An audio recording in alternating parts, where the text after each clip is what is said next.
عيسى من ليبيا. السلام عليكم. وعليكم. بداية أتمنى أريد أن أسردها عليكم وعلى المشاهدين بدون مقاطعات، وسجل يا علي الإبراهيمي النقاط. نعم. قبل كل شيء موضوع حلقتنا اليوم عن الفتنة. ماشي تفضل. أعرف جاوب. عندكم عن الفتنة شيء؟ أي نعم. قبل ذلك في ملاحظة أنا قبل الملاحظة عندكم عن الفتنة شيء؟ اي خليني اتكلم. اعرف عنوان الموضوع. اعرف. لا ما تطلع، لا تغير الموضوع، اتكلم عن الفتنة. لا اطلع يا عزيزي. اعرف ما لا اتكلم انا. يلا أكمل. الموضوع صلاة البتراء لم يرد عليها ابو سلطان. لماذا لم يرد عليها صلاة البتراء؟ هذه اول نقطة. جيد. نعم. بخصوص الفتنة. جيد. من الذي يقول باللعن والسب؟ هل الذي يتبع أهل البيت؟ أهل البيت لم يقولوا بالسب واللعن. أين هذا الكلام؟ هذا في نهج البلاغة. جيد. يقول علي بن أبي طالب رضوان الله عليه في صفحة 505 يقول: إني أكره لكم أن تكونوا سبابين شتامين لعانين تشتمون تتبرؤون. كلام له عليه السلام: وقد سمع قوم من أصحابه يسبون أهل الشام. هذا في نهج البلاغة. لماذا لا تتبعون أهل البيت؟ جيد. المسألة الثانية بصريح العبارة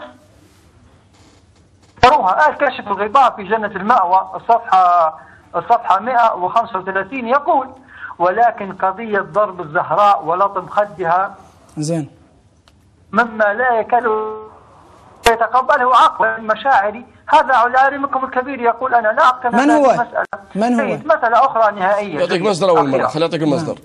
مصدر كاشف الغطاء. أي شنو مصدر؟ أي كتاب، أي قول، أي كان؟ جنة المأوى. أي صفحة؟ 135. زين سجل. أكمل. احنا قلنا له أكثر من مرة قلنا ليش طلعت من موضوع؟ لا أخ عيسى، أنا أكثر من مرة قلنا لك أنه إذا أردت أن تحتج علينا احتج علينا بقول المعصوم عليه السلام، لا تحتج بقول الرجال. أنا أعلمكم. أنت تتفاهم أنت وعالمك. لا اسمعني، أنا سأجيب على هذه النقطة، لا أتركها، سأجيب عليها.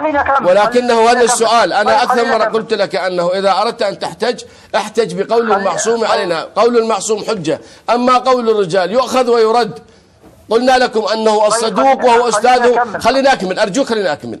قلنا أنه الصدوق وأستاذه هو أستاذ الشيخ المفيد.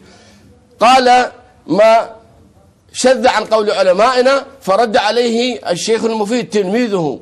فهنا هذا عالمنا وهذا عالمنا، والعالم يؤخذ ويرد قوله. فهنا رد عليه تلميذه، رد عليه. أجاوبك. شوف عيسى الفاروق. اسمع عيسى الفاروق، سجلنا لك اشكالين. لما قلنا لك تتكلم عن موضوع الفتنه، طبعا هاي كعادتك كتراغ كالثعلب او ما اعرف شنو اسميك. المهم لا تكونوا سبابين، وكلام كاشف الغطاء في جنة المأوى. زين، هذا النقطتين. طبعا طلعت انت عن الموضوع كله وعن موضوع الفتنه وعن هذا الموضوع. تقدر ترجع لموضوع الفتنه واكمل هذا الاشكالين، راح يجاوبك ان شاء الله السيد. وارجع لموضوع الفتنه واكمل.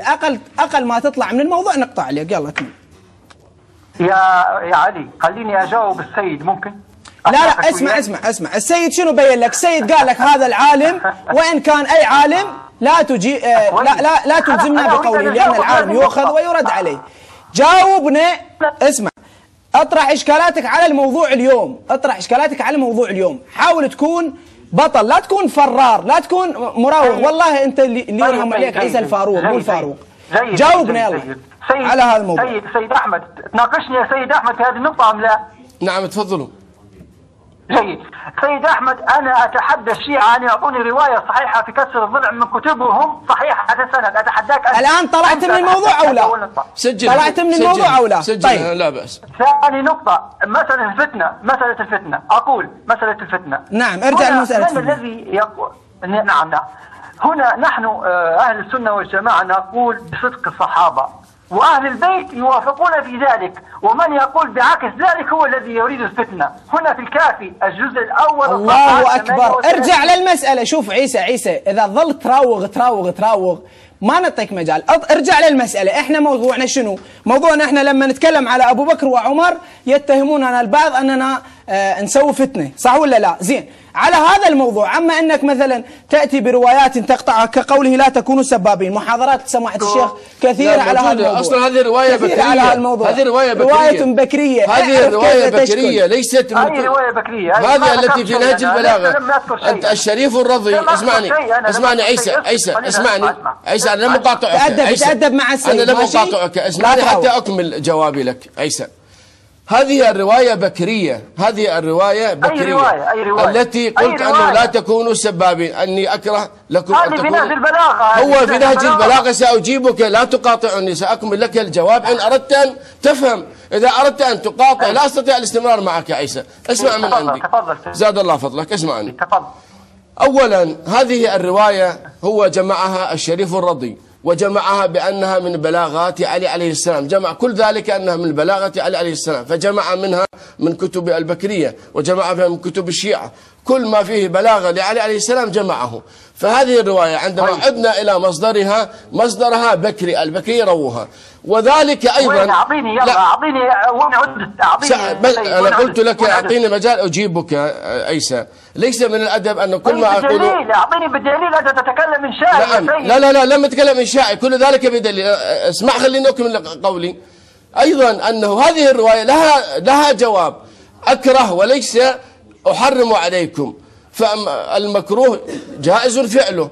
فهنا عندما يقول أكره لكم أن تكونوا سبابين، هنا كره لهم ذلك أنه سلمنا جدلا أن هذه الرواية عن علي عليه السلام وأنها ليست بكرية. هذا اثنين. ثلاثة، في نهج البلاغة بعد 10 صفحات أنه علي عليه السلام يسب أهل الشام ويقول طغاة لؤام. كيف هنا أكره لكم أن تسبوا أهل الشام، وكيف هنا يقول أنهم طغاة لؤام؟ أجل جاوب. يعني علي متناقض. الحمد لله والشكر. السيد جاوب، بين لك وفهمك، ترجع تقول متناقض، ترجع تقول متناقض. يا أخي اقطعوا عليه اخوان، اقطعوا عليه اخوان، اقطعوا عليه.